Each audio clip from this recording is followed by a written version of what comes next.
So what is the number one tip in landscape photography? Well, it's maybe not what you think it is. And to be fair, you probably have heard of it. But are you doing it? I'll show you what happens when you do.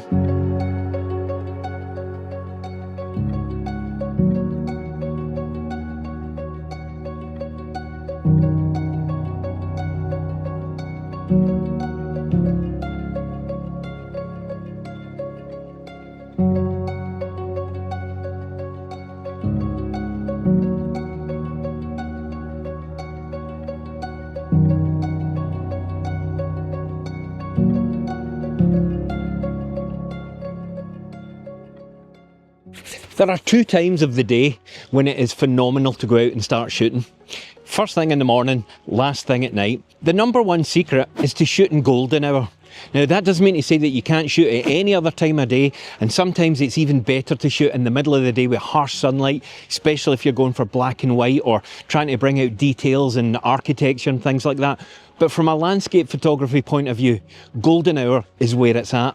Golden hour is the first 60 minutes after the sun rises. When the sun starts to come up in the morning, it bathes the landscape with a sideways warm glow, as long as you don't live in Scotland, because it's normally cloudy and it doesn't matter what time of the day you go out and shoot. The same applies at the end of the day. 1 hour before the sun sets, as it comes down in the other side, you get another reflective warm glow coming from the sun. What's great about that is when you have a lovely warm side light, it starts to pick out contrast in the image. The shadows get a little bit longer. They become a little bit softer as the sun comes down, so they're not too harsh, but you end up with some really nice looking you end up with some good photographers. You end up with some good photographs. The other thing about shooting in golden hour is you have to be very patient. You may notice there's a slight change of clothes here, because this is the 4th time I've tried to shoot this part. So now that we know when golden hour is, why is it that the photographs that you take during this time just seem to have that magical look about them? Well, without getting too technical, the lower the sun gets in the sky, when it comes in from the side, the more atmosphere it has to travel through, and that atmosphere tends to filter out the blues and the colder tones and the greens, and that just leaves those warmer tones, which is why your photographs look so beautiful. So instead of talking about it, why don't we take a look at some of the photographs I've taken during golden hour and see what you think?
So in addition to just having great photographs, there are some other benefits from shooting in golden hour. Now excuse me, I've put the glasses, need to clean the glasses first, don't I, Nance? So I've put my glasses on because I'm going to have to read some stuff here. I've jotted down some other reasons why golden hour is the perfect time to shoot. And number one on that is the instant cinematic drama. So even if you're shooting a subject that isn't overwhelming, when you do it in golden hour, it just has that cinematic look to it. As I mentioned earlier, when the sun comes down, the shadows get longer. And again, that helps you to tell stories. If you can catch some time lapse while you do it, you can get to see those shadows grow in real time. Not real time, in quick time, in time lapse. One of my favourite things of shooting at this time of the day is that if you shoot into the sun, the subject in front of you will be silhouetted and you can get really dramatic looking shots. I'll put a couple of them up on the screen as well so you can see them. If you're a fan of bokeh, whatever, if you're one of those bokeh amigos, as I am, then golden hour really enhances that. They really start to pop with a really natural warm glow. And a benefit that can't be overstated is when you shoot during golden hour, it just lifts your spirits. Everything looks fantastic and ethereal. It's much better for me to go out in golden hour, nice warm sunshine, than be out in the driving rain, the cold snow, even though you get great photographs with them as well.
Golden hour doesn't have to be just for your photographs. If you like taking video or flying your drone, then get up first thing in the morning, or get it up. I can't stop laughing now. Golden hour isn't just for taking photographs. If you're a videographer or you fly your drone, then try getting it up first thing in the morning, because it will give you a cinematic experience like no other. And if you want to see that in action, then click on this video here. It really will help.